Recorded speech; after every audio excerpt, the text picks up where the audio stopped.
लिखा है किस्मत में परदेश, वतन को याद क्या करना, जहां पे दर्द हाकिम बैठा हो वहां फरियाद क्या करना। बीजेपी जितना ढिंढोरा पीटती थी या चुनाव में जितना उसने हावला किया या तूफान खड़ा किया, हम ये करेंगे हम वो करेंगे, ऐसा कुछ भी दिल्ली में नजर नहीं आ रहा। मैं बिल्कुल दावे से कह सकता हूँ कि चाहे वो सेंटर की सरकार रही हो चाहे आज की सरकार हो, वो केवल झूठ का पुलंदा है। झूठ बोलने में लोग माहिर हैं और उन्होंने चुनाव में झूठ बोला बहुत दबा करके, उस झूठ से लोग इनको सच समझ के और उस पर इंटरेस्ट में इनको वोट दिए, जीतते बैठ गए। पंजाब केसरी खरी खरी में आज हमारे साथ हैं आम आदमी पार्टी के विधायक वीर सिंह ढिंगान जी, जो कि सीमापुरी विधानसभा से जीत के आते हैं। पहले इसी विधानसभा से कांग्रेस से भी एमएलए रहे हैं। आप 30-40 साल का कांग्रेस का फिर आम आदमी पार्टी का अनुभव है। आपका पंजाब केसरी में स्वागत है ढिंगान साहब। ढिंगान साहब, अभी 11 साल तक आम आदमी पार्टी शासन में रही, अब बीजेपी आई है, तो 7 महीने जो बीजेपी के हैं आप उनको कैसे देखते हैं? मैं ये कहना चाहूँ कि बीजेपी जितना ढिंढोरा पीटती थी या चुनाव में जितना उसने हावला किया या तूफान खड़ा किया, हम ये करेंगे हम वो करेंगे, ऐसा कुछ भी दिल्ली में नजर नहीं आ रहा। भाजपा की सरकार जो बनी है, मैं बिल्कुल दावे से कह सकता हूँ कि चाहे वो सेंटर की सरकार रही हो चाहे आज की सरकार हो, वो केवल झूठ का पुलंदा है। झूठ बोलने में लोग माहिर हैं और उन्होंने चुनाव में झूठ बोला बहुत दबा करके, उस झूठ से लोग इनको सच समझ के और उस पर इंटरेस्ट में इनको वोट दिए, जीतते बैठ गए। अब जीतने के बाद ये घोषणाएं तो बहुत करते हैं, बातचीत तो बहुत करते हैं बड़ी लंबी लंबी, लेकिन काम अगर ग्राउंड पर हम देखते हैं वो जीरो है। कोई काम ऐसा नहीं है कि कोई काम ऐसा कोई हुआ हो कि जिसे कह सके कि हमने ये काम कर दिया दिल्ली का लिए। तो मेरा मानना है कि टोटली सरकार जो है झूठ का पुलंदा है, इससे उसके ऊपर बैठी हुई है और कुछ भी इनका ऐसा कोई काम दिल्ली के हित में, दिल्ली वासियों के हित में ऐसा कोई काम नहीं हुआ कि जिसे दिल्ली वाले याद कर सके। जैसे आज आप आए, आज ही ग्रैब वन लागू हुआ है, प्रदूषण को लेकर बीजेपी ने आम आदमी पार्टी पर बहुत हमला किया कि प्रदूषण के लिए कुछ नहीं किया, प्रदूषण के लिए कुछ नहीं किया। अब 7 महीने और आज ही ग्रैब वन, आप क्या बोलते हैं? देखिए, बात चाहे पॉल्यूशन की हो चाहे दिल्ली में जलभराव की हो, जलभराव पे भी बहुत ही ठोकते थे, अपने आम आदमी पार्टी को, सरकार को बहुत बदनाम करने की कोशिश करते थे। लेकिन जब इनकी सरकार आई है, पॉल्यूशन तो है ही है जिसे आप मुद्दा उठा रहे हैं, इसका तो मैं समझता हूँ कि इतना हाल खराब होने वाला है। और भी आज तो शुरुआत है कि बहुत देर तो शुक्र इस बात का मनाई कि बहुत बारिश जैसे हुई तो उससे ज्यादा प्रभाव पॉल्यूशन का नहीं रहा। अन्यथा ये मैं समझता हूँ कि पॉल्यूशन के लिए उन्होंने किया क्या है, इसके ऊपर उन्होंने अपना वो काम बताए कि जिन्होंने पॉल्यूशन के लिए क्या किया है। दिल्ली का पॉल्यूशन जो है वो लोगों का दम घोट रहा है, लोगों की आयु से कम हो रही है, उम्र कम हो रही है, इनका स्वास्थ्य खराब हो रहा है, बीमारियां लग रही हैं। सरकार क्या कर रही है? चिंतित नहीं है सरकार। सरकार को चाहिए कुर्सी, वो उन्हें मिल गई है और कुर्सी पे बैठ के दिल्ली का भला वो नहीं सोच रहे हैं। अब जैसे कहते हैं कि केंद्र में भाजपा, दिल्ली सरकार में भाजपा, नगर निगम में भाजपा, ट्रिपल इंजन की सरकार, तो ट्रिपल विकास हो रहा है क्या, आपको लगता है? देखिए, विकास का अगर आपको देखना है क्या विकास दिल्ली में चल रहा है, तो आप ग्राउंड पर जाके लोगों के एरिया में जाके, कॉलोनियों में जाकर के, जहाँ पुनवास कॉलोनियां वहां जाकर के देखिए, झुग्गी झोपड़ी का एरिया वहां जाके देखिए, पॉश एरिया वहां भी जाकर आप देखिए, पूछिए लोगों से क्या काम हो रहा है वहां। मैं समझ रहा हूँ कि ग्राउंड लेवल पे कोई भी ऐसा काम नहीं हो रहा जिससे कि दिल्ली के लोग अपने आप को ठगा महसूस ना करें। आज इनको वोट दे करके दिल्ली अपने आप को ठगा महसूस कर रही है और लोग बिल्कुल आगे अगर चुनाव कराया जाए तो भाजपा को कोई सीट मिलने वाली नहीं है। अगर जैसे पुनर्वास कॉलोनी की बात करी, झुग्गी बस्तियों की बात करी, तो इनमें जो है ज्यादातर बहुत लोग सफाई कर्मचारी भी रहते हैं। तो सफाई कर्मचारियों की क्या स्थिति है? उनके वेलफेयर के लिए बड़ी बड़ी बातें हुई थी। देखिए, तो मैं सफाई कर्मचारियों के बारे में जहां तक जानता हूं, जितना शोषण भाजपा सरकार के समय में सफाई कर्मचारियों को होता है, मैं दावे से कहता हूं कि इतना शोषण कभी नहीं होता। मैं धन्यवाद करना चाहता हूं केजरीवाल साहब का कि पिछले सरकार में जो उनका शासन था, आतिशी जी मुख्यमंत्री रही आम आदमी पार्टी के तरफ से, तो लगभग 7-8 हजार लोगों को उन्होंने सफाई कर्मचारियों को नियमित किया। इस भाजपा सरकार ने आकर के उस पर ब्रेक लगाया और उस पर ब्रेक ही नहीं लगाया बल्कि उन लोगों का शोषण करना शुरू कर दिया है। अरे भाई, आपने सफाई कर्मचारियों के शोषण की बात करी, तो अभी हाल ही में प्रधानमंत्री नरेंद्र मोदी जी की एक रैली हुई थी, उसमें सफाई कर्मचारियों को लेकर के गए थे, वो क्या मैं समझता हूं बेहद शर्म की बात है, बहुत निर्णय में डूब के मरने लायक बात है कि चंद दिनों में ही भारतीय जनता पार्टी को दिल्ली में लोग नहीं मिले, सफाई कर्मचारियों को मजबूर करके, बेबस करके, उनके अधिकारियों का दबाव डलवा करके और उनसे इकट्ठा करके अपनी रैली इन्होंने सफल बनाई। ये शर्म करनी चाहिए भाजपा वालों, शर्म आनी चाहिए आपको कि आप सफाई कर्मचारियों को ले जाकर के सरकारी मशीनरी का जिस तरह से दुरुपयोग ये कर रहे हैं उसका कोई जवाब नहीं है। मैं कहना चाहता हूं कि बिल्कुल सरकारी पैसे का दुरुपयोग कर रहे हैं, सरकारी मशीनरी का इस्तेमाल कर रहे हैं और सफाई कर्मचारियों को तो ये उनका मन नहीं था आने के लिए इनकी रैली में, जो जानते हैं कि कितना शोषण उनका हो रहा है, लेकिन मजबूर किया गया उनको, बाध्य किया गया उनको डराया गया, धमकाया गया और रैली के लिए उनको भेजा गया। मैं समझता हूं कि इस मामले की जितनी भी हम निंदा कर सकते हैं उतनी की जाए। मैं तो आपसे ये कहना चाहूंगा कि आप भी अपने पत्रकार जो छायाकार उनको लेकर के भेजिए ग्राउंड पर, सफाई कर्मचारी को बयान लीजिए जो क्या चाहते हैं। अरे 25-25 साल, 28-28 साल जिन लोगों को नगर निगम में काम करते हुए हो गए, वो स्थायी नहीं है, पक्के नहीं है और पक्का करने का जो काम पिछले सरकार ने शुरू किया इन्होंने पूरा ठप कर दिया उसको। आज सफाई कर्मचारी बहुत ही गमगीन हालत में है। यहाँ तक कहना चाहता हूँ कई सफाई कर्मचारी तो आत्महत्या कर गए। एक चीज पूछूंगा मैं, जैसे उसी रैली में जो प्रधानमंत्री जी ने बात बोली कि भी सफाई कर्मचारी पहले ड्यूटी पे नहीं आते थे तो उनको सजा तक देने का प्रावधान था, ऐसा कुछ था? उन्होंने कहा मैंने ये बताया आपको, इनकी मानसिकता ही सफाई कर्मचारियों के खिलाफ काम करती है। उनके भविष्य के बारे में उनके भले के बारे में तो कभी सोच ही नहीं सकते। ये आपने पता नहीं क्या क्या तो लोग करते हैं, आप सजा की बात करते हैं, बहुत सारे सजा भुगत रहे, रोज सजा भुगत रहे सफाई कर्मचारी इनके शासन में, रोज किसी ना किसी के खिलाफ रोज कहीं ना कुछ होता है। मजे की बात यह है कि कोई सुनने वाला नहीं है। वो सही नहीं, कहावत है ना, लिखा है किस्मत में परदेश, वतन को याद क्या करना, जहां पे दर्द हाकिम बैठा हो वहां फरियाद क्या करना है। जो वो शायर किसी ने कहा है वो इस बात पे, इसके शासन पे ठीक बैठता है। ये मैं कहना चाहता हूँ आपसे। अच्छा वजह, अभी जैसे बात करें हम दिल्ली की बात ही कर रहे हैं, हम अगर सीमापुरी विधानसभा की बात करें तो आपने अब तक क्या क्या दिया और आगे वाली क्या प्रायोरिटी आप देने वाले लोगों को? देखिए, मैंने तो सीमापुरी में बहुत कुछ प्रयास किए। आज मेरे प्रयास से वहां 4 पहले अस्पताल बने। भले ही मैं किसी और पार्टी में रहा, लेकिन मेरा अथक प्रयास रहा अपने क्षेत्र के लोगों के लिए, चाहे वो बिजली का हो, चाहे वो पानी का हो, स्वास्थ्य का हो, शिक्षा का हो। कई स्कूल नए बनवाए हमने और कई जगह, बहुत जगह पानी की जो सप्लाई नहीं होती थी वहाँ लोगों को पानी दिया और बिजली का व्यवस्था करी, शिक्षा पे हमने काम किया। तो मैं ये कहना चाहता हूँ आपके कि हमारी तो मनोरथी जो है वो काम करने की आज भी है, लेकिन सरकार बैठी है कौन सी, कितना काम करने देगी, क्या करने देगी, क्या हमारे को फंड का पैसा कब कितनी देर से दिया गया। अभी मैं समझता हूँ कई हमारे लोगों के फाइलें जो एस्टिमेट की, जो काम करना चाहते हैं अपनी जनता के लिए, उनकी फाइलों को वापस भेजा जा रहा है। ये शर्म आनी चाहिए, गैरत आनी चाहिए, इनको लिहाज करना चाहिए।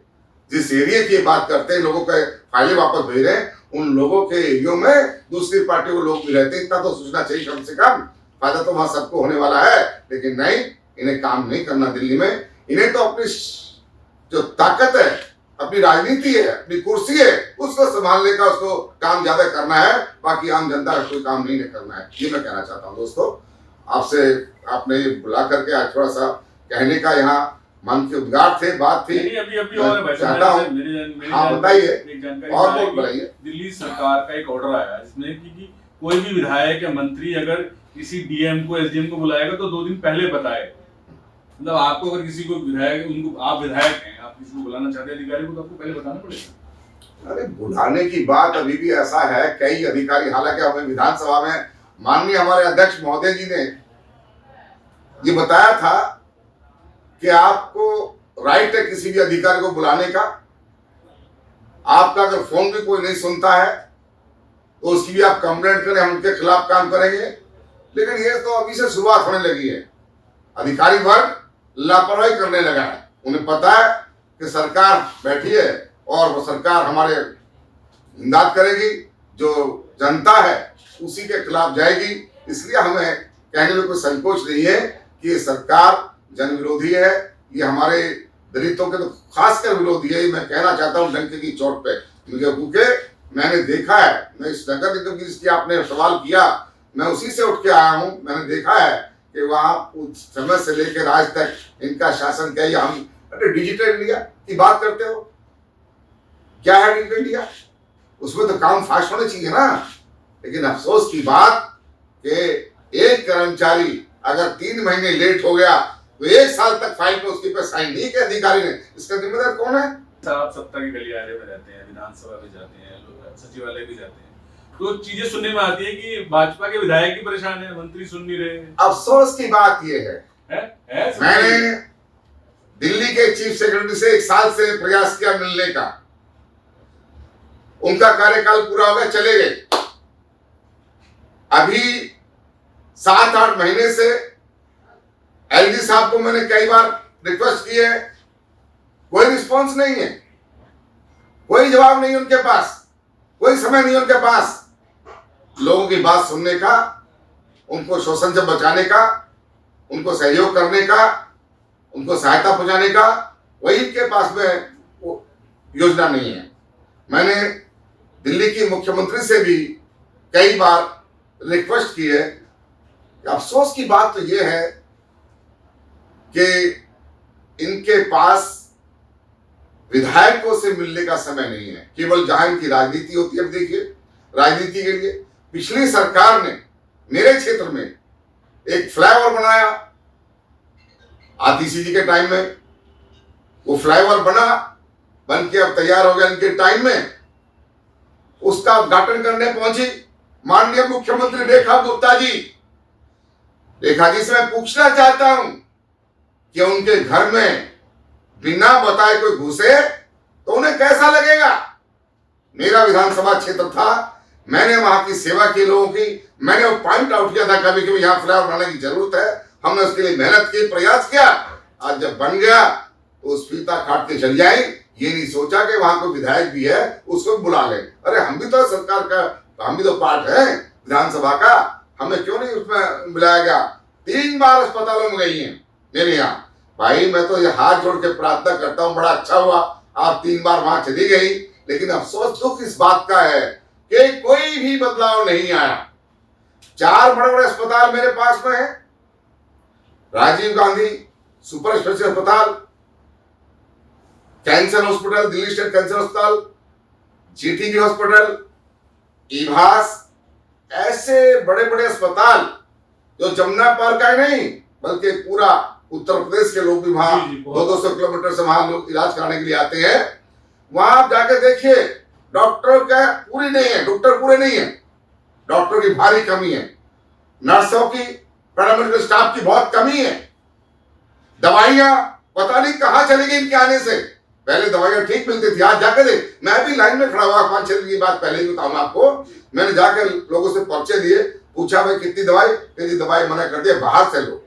सारी दवाइयां बाहर से लिख रहे हैं, गरीब आदमी को क्या फायदा इनके आने से?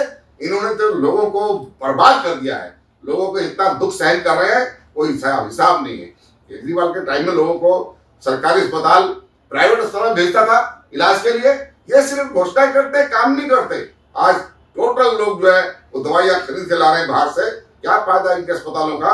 मैं जानना चाहता हूं। 4 अस्पताल बड़े हैं, एमआरआई मशीन नहीं है एक साल में भी, एक में भी।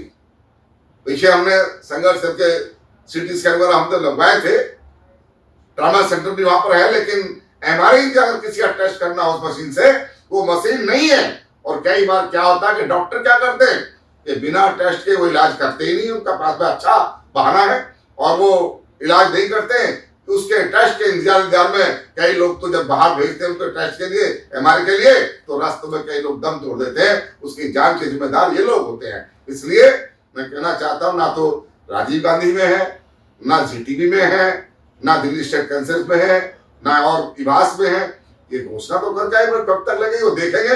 लेकिन ये मशीन की केवल एक ईभास में नहीं बल्कि जो 4 अस्पताल हैं, चारों बड़े अस्पताल हैं, उन सब में एमआरआई की मशीन होनी चाहिए और पूरा स्ट्रक्चर जो वहाँ होना चाहिए, काम करने का जो दृश्य है, काम करना चाहिए, लोगों को जो सुविधाएं देनी है वो पूरी दवाइयाँ आप दीजिए। क्यों नहीं दे रहे भैया, कहाँ जा चलेगी दवाइयाँ हो?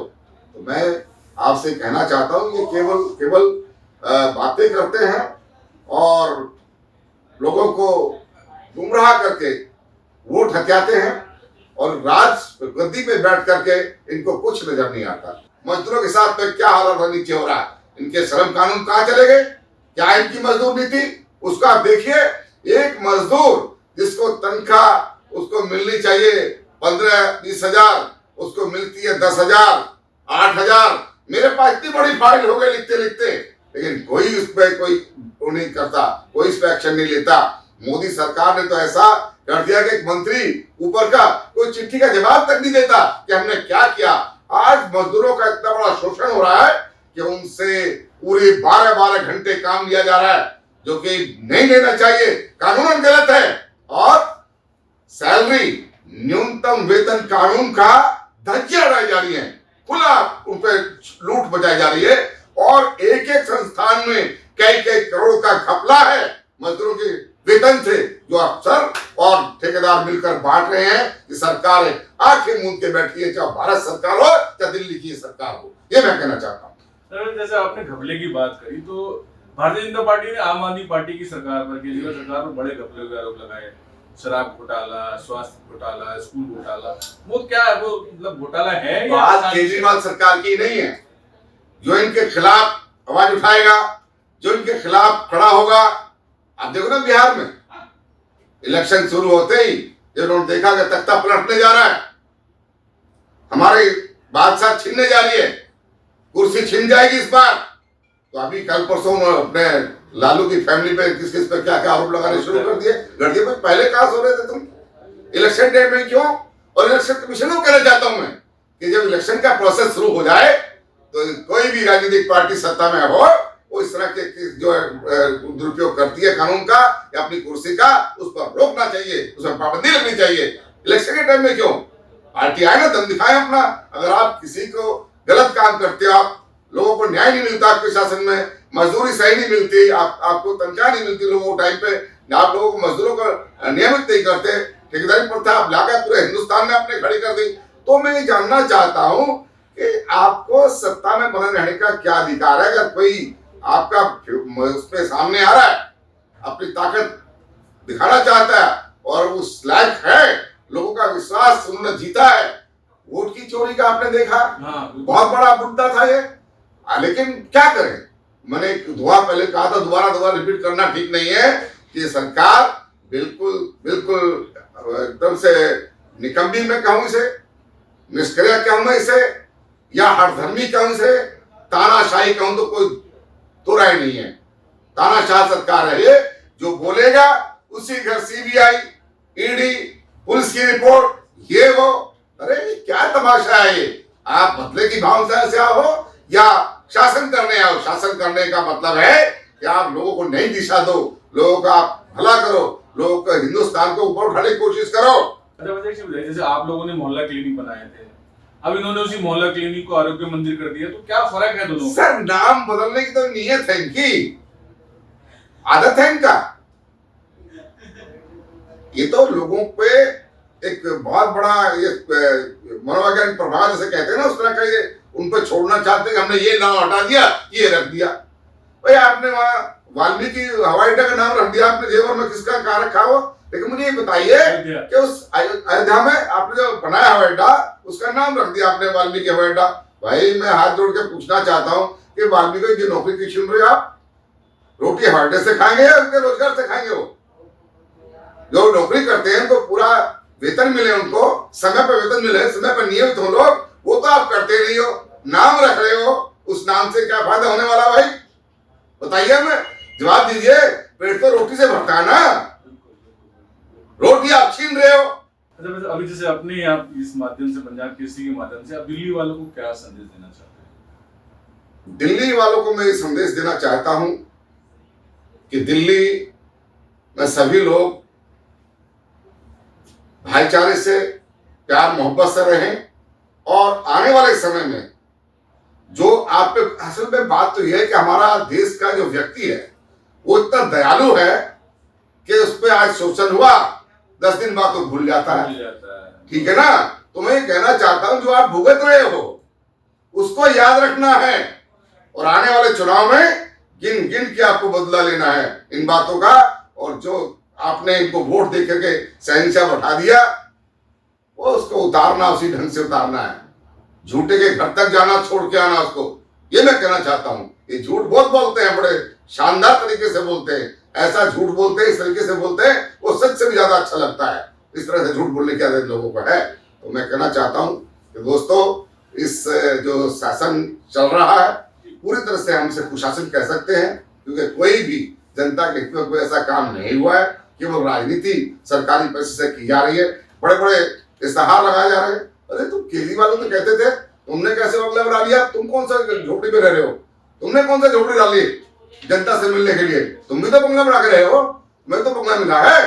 अच्छा वैसे एक चीज और मैं पूछना, अगर 4-5 लोग जो राष्ट्रीय लीडर हैं उनके बारे में एक वर्ड में आपसे राय मांगना चाहूँ तो आप अपनी राय देने की कोशिश कीजिएगा। अरविंद केजरीवाल जी, देखिए अरविंद केजरीवाल जी निहायत एक ईमानदार व्यक्ति हैं जो ग्राउंड पे रहकर जिन्होंने जनता के बीच में काम किया, दिल्ली की जनता का भरोसा जीता, ऊपर उठे और शासन किया। उनके शासन में आज लोग याद करते हैं, दवाइयां पूरी मिलती थी, उनके शासन में पानी पूरा लोगों को मिलता था, उनके शासन में बिजली फ्री ले रही आज तक लोग। ये तो मजबूरी है, कभी का खत्म कर देते हो सही है, लेकिन पता है कि दिल्ली की जनता में ज्यादातर लोग गरीब लोग हैं जो आने वाले टाइम में माफ नहीं करेंगे, इसलिए थोड़ा सा रहम खाए हुए, नहीं तो उसे भी छीन लेते ही है। मनीष सिसोदिया बहुत ईमानदार, बहुत इंटेलिजेंट व्यक्ति है, वो पढ़े लिखे व्यक्ति हैं और बहुत सादगी से रहते हैं। मैंने देखा, मैं तो समझ नहीं पाया क्योंकि मैं तो नया आया उनके बीच में, मैंने देखा इनको नजदीकी से, तो मैंने कहा यार ये कहाँ के इस तरह के जो इल्जाम ये सरकार लगा रही है, ये लाल हुए पड़े ऊपर कुर्सी में बैठे हुए, गर्दन नहीं मुड़ती इनकी। बेईमान तो वो लोग हो सकते हैं, ये सूखे सूखे आदमी जिनका सादा लिबास, खान पीन बहुत बढ़िया नहीं, साधारण का खाना पीना, ऐसे लोगों पे ये राजनीतिक षड्यंत्र के तहत जो ना उनको बदनाम करने की कोशिश की जा रही है जनता के, बताना चाहता हूँ आपको। और दिल्ली की मुख्यमंत्री रेखा गुप्ता उनके बारे में, उनके इतिहास का तो मुझे कई लोगों से पता लगता है, लेकिन मैं उनके ज्यादा नहीं कहना चाहता क्योंकि दिल्ली के लोगों ने उन्हें चुन दिया। दिल्ली की मुख्यमंत्री मेरी मुख्यमंत्री भी है, मैं तो यही करेंगे और भगवान करे इनको सद्बुद्धि दे, इन लोगों के काम करें, राजनीति का कम करें, काम ज्यादा करें, उससे इनका भला हो सकता, नहीं तो नहीं हो सकता। अच्छा, जो आपकी विपक्ष की नेता आतिशी जी सीधे वेरी इंटेलिजेंट लेडी, वो बहुत पढ़ी लिखी हैं, इनके मुकाबले अच्छे हैं, उनका व्यवहार, काम करने का तौर तरीका वो बेहद अच्छा है, बेहद अच्छा है।